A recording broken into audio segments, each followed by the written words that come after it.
Alors dans votre film Médecin, journal d'une guérison, vous dites je suis malade, c'est vrai, mais je suis avant tout cinéaste. Est-ce que le fait de filmer ce que vous traversiez à l'époque était pour vous une évidence? J'ai dit souvent que, bien sûr, j'étais malade à l'époque, mais j'étais avant tout cinéaste parce que, en tant que cinéaste, j'étais plus curieuse encore qu'en tant que malade. D'une certaine manière, c'était pour moi très important de faire ce film. Comme un vrai film, c'était un vrai projet de cinéma. Mon projet au départ n'était pas tellement de filmer mon chemin en tant que femme atteinte d'un cancer du sein, mais c'était d'utiliser mon chemin pour parler de choses auxquelles je croyais. Par exemple, la place des médecines complémentaires dans les soins, qui était une question à laquelle je m'étais déjà beaucoup intéressée et qui me paraissait fondamentale. Une autre chose qui m'intéressait, c'était de réfléchir au sens des maladies. Et donc, j'ai voulu, encore une fois, utiliser mon propre questionnement pour essayer de répondre à cette question de manière beaucoup plus universelle. Pourquoi est-ce qu'on tombe malade? Une autre question qui m'intéressait, c'était aussi tout ce qui avait rapport avec ce que j'appelle l'industrie de la médecine. Parce que souvent, quand on tombe malade, on est pris en charge par la médecine et on devient un numéro, on devient un morceau de viande. Enfin, en l'occurrence, moi, j'avais l'impression d'être un saint.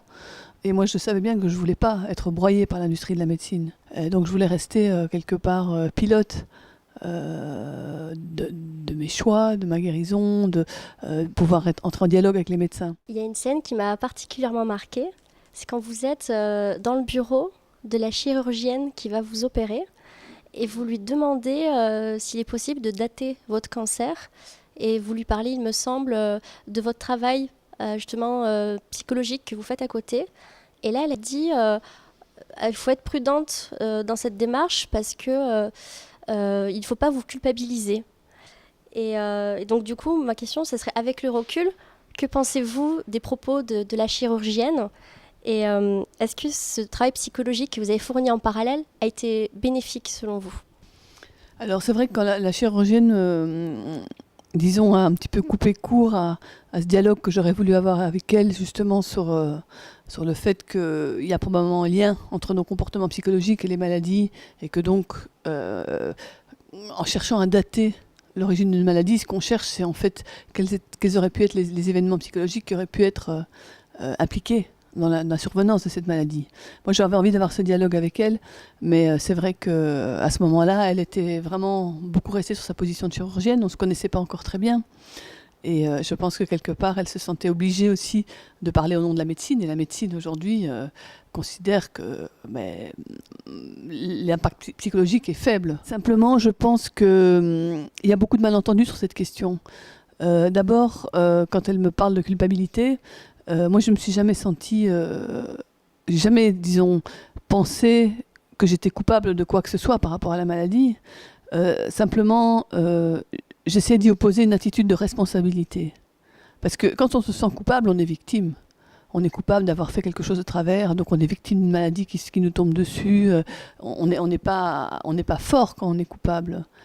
Et puis il y avait une autre question qui est liée à ça, c'est le fait que pendant tout un temps, c'est vrai que je cherchais les causes du cancer. Et puis je me suis rendu compte en fait que peut-être j'avais confondu cause et sens. Parce que les causes, c'est chercher dans le passé, mais on s'en fout un peu finalement de pourquoi on tombe malade. Parce que ce qui compte, c'est ce qu'on en apprend et de la manière dont on dépasse cette maladie pour le futur. C'est comment ça nous fait évoluer pour la vie à venir. Et donc c'est ça le sens. Le sens, c'est ce qui nous pousse vers l'avant et c'est ce qui fait qu'à un moment donné, une épreuve représente un tournant dans une vie. Elle nous permet de grandir et d'aller de l'avant. Dans votre film aussi, donc, on voit que le fait d'avoir un cancer du sein, en étant une femme, ça implique des changements physiques assez importants. Et dans le film, lorsqu'on vous apprend que vous allez devoir subir une ablation de votre sein malade, on vous voit longuement hésiter sur le choix d'une reconstruction mammaire. Et au vu de votre choix final, je voulais vous demander quel regard vous portiez sur la maladie concernant votre rapport à la féminité. Mais perdre un sein, c'est toujours un moment difficile parce que voilà, ça touche à ce qu'on a de plus profond en soi. Enfin, c'est tout ce qui touche à la féminité et puis à l'image du corps et à, à la relation qu'on peut avoir à l'autre, avec son partenaire, la sensualité, le désir. Donc c'est tout ça qui est en fait complètement bouleversé. moi j'ai eu besoin de faire un chemin euh, pour quelque part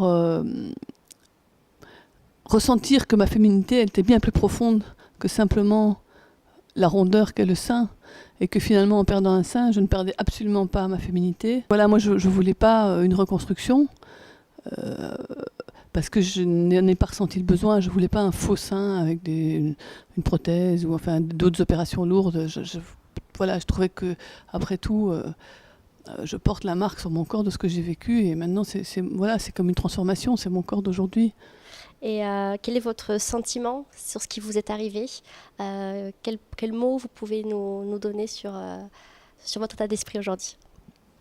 Moi j'ai vraiment vécu ce cancer comme un chamboulement complet de ma vie, parce que ça m'a confrontée à des questions évidemment très très importantes, hein, sur le sens de la vie, la peur de la mort, la transformation physique. Et puis ce chemin que j'ai fait m'a transformée. Et donc aujourd'hui je suis différente d'avant. Voilà, donc je pense que en fait c'est un long travail de reconstruction de soi, euh, qui fait qu'on aborde la vie différemment, avec sans doute une plus grande conscience de notre mortalité en tant qu'humain. Vraiment cette conscience que oui, on est fragile, et que la vie, elle se termine un jour. Donc une grande conscience de ça, presque au quotidien. Et donc après, c'est une espèce de chemin plus vrai, pour moi en tout cas, qui s'est ouvert comme ça.